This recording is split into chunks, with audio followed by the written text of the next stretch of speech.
Hello, so in today's video, we're going to look at how we can determine inverse functions for transformed exponential functions and also transformed logarithmic functions as well. So we're going to start with this function here. So we've got a function 2 times e to the power 3x minus 1, take away 4, and we want to find the inverse function of this function here. So how are we going to do this? So we've got, so with these questions where we want to find an inverse function, remember that we let y be equal to 2 times e to the power 3x minus 1. Just copy out the same function as we had before. Now, remember with our inverse functions, again, inverse functions are reflections over the y equals x line. So we're basically reflecting the coordinates. That's kind of the idea with this one, is that we're reflecting the y-axis to the x-axis and the x-axis to the y-axis. So we want to do a change of variables x to y. And that's going to get us x equals 2 times e to the 3y minus 1 minus 4. We now want to make y the subject of the formula. So make y subject of formula. And to do this, we're just going to add 4 to both sides. We get x plus 4 is equal to 2 times e to the 3y minus 1. We can now divide both sides by 2. So we obtain x plus 4 over 2 is equal to e to the power 3y minus 1. Now, how are we going to get y to be subject to the formula now? So what we need to do is we need to get rid of this power of a base e. And what is the inverse of raising something with a power to a power of a base of e? What's the inverse of that? So we know that that is the logarithm of base e.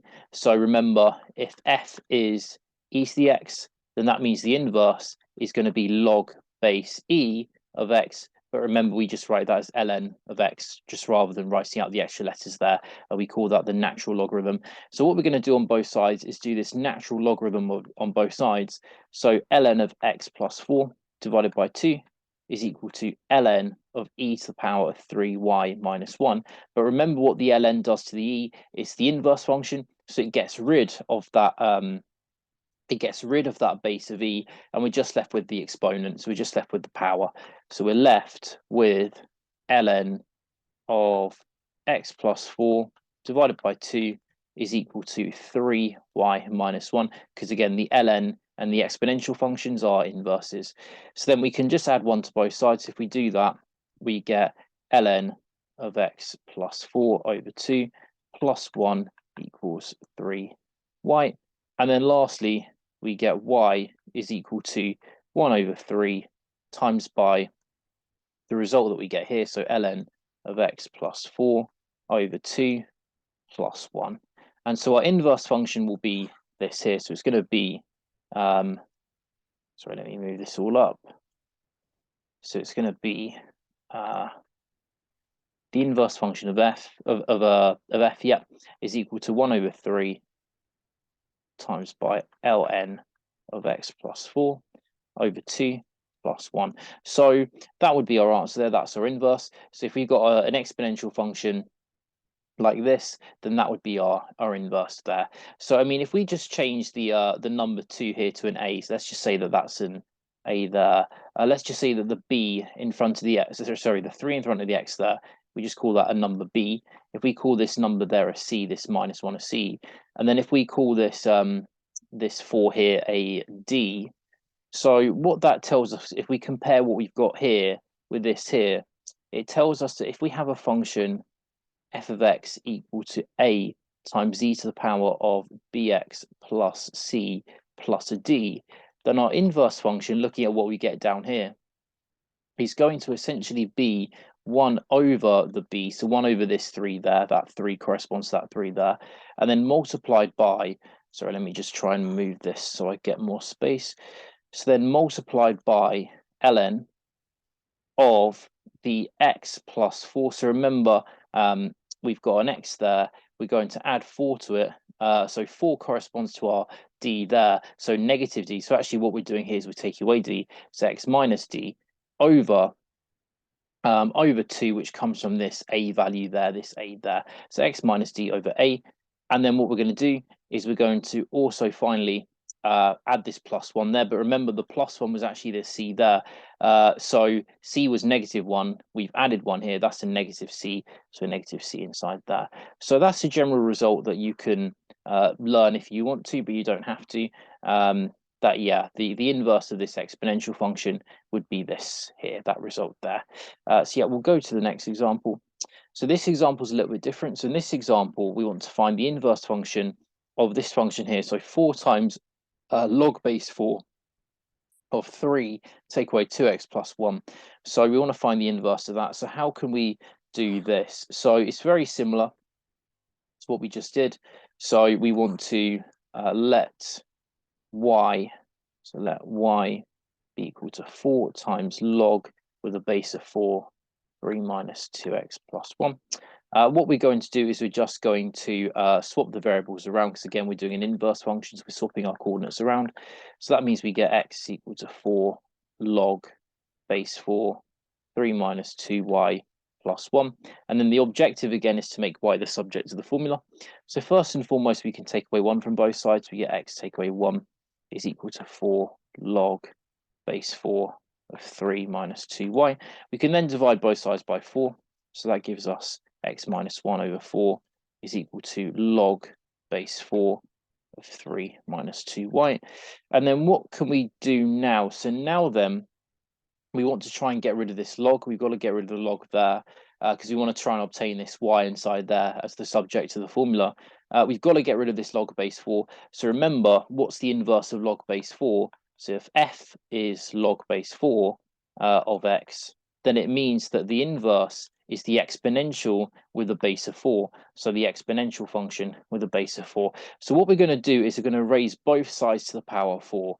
So raise both sides to a power of 4, because then what that does is it gets rid of this logarithm here. So we'll see what we get here. So we get a 4 to the power of x minus 1 over 4 is equal to 4 to the power of log base 4, 3 minus 2y. But as I just said, the base of 4 there to the power of this log base 4 eliminates this log base 4. So what we're just left with is 3 take away 2y, the input of this log function here. Because again, the exponential function with a base of 4 is the inverse of the log base 4 function. So actually they just essentially cancel out, and you just bring this this input into the log function as your value, as your result there.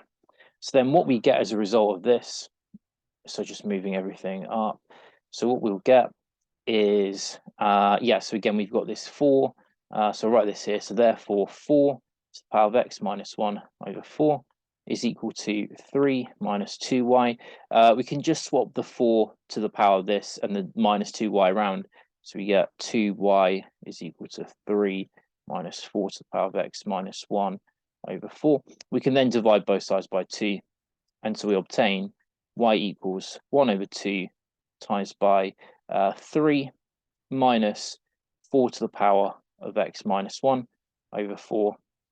And that's our result. So our inverse function in this case, let's just move this again to the side, move this up there. So therefore, the inverse function of this original function is going to be equal to 1 over 2 times by 3 minus 4 to the power of x minus 1 over 4. And that's our inverse function of this original one. So again, if we do a similar kind of thing to what we did before, so let's call this number 4 there in the front a, that's going to be our a value. Let's call this number in front of the x there b, let's call that b, this minus 2b. Let's call this number there a c, and let's call this constant at the end there d.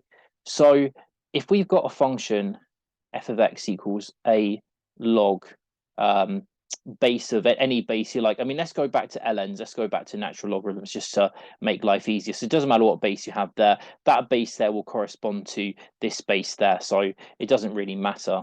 So we've got log, natural log with a base of e of bx, so bx plus c and then plus d.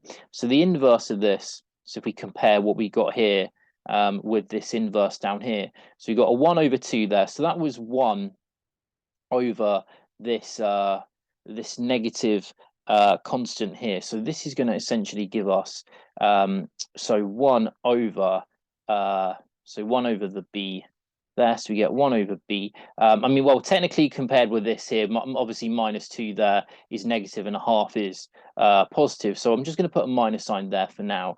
So we get 1 over negative b, and then times by the result that we got here. So we get a 3 there. That 3 corresponds with the c there. So we get a ln of c.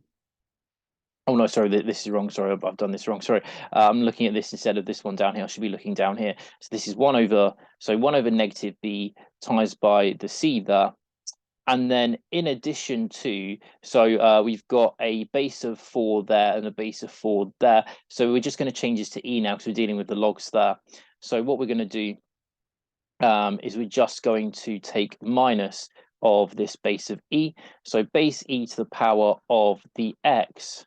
And then this one there, this number 1 there corresponds with the 1 there. So a negative d. So x minus d over 4, and that 4 there comes from there, this a there, so x minus d over a. So we can actually rewrite this. We can write it like this instead by expanding out this negative sign there. So that's going to give us 1 over b times by e to the power of x minus d over a, and then take away c. So that there, if you've got a function a times ln bx plus c plus d, the inverse function will be this there. So I've just rewritten the order in which this appears. Essentially, that's kind of what I've just done there. So yeah, that's how we can generalize these results into in general format. Again, you don't have to learn this thing that I've written in red, but if you want to, you can. So again, let's just summarize this. So if f of x is equal to a times e to the power of bx plus c plus d, then that means that the inverse function is going to be 1 over b, so 1 over b times by ln of x minus d, so x minus d, over the a value.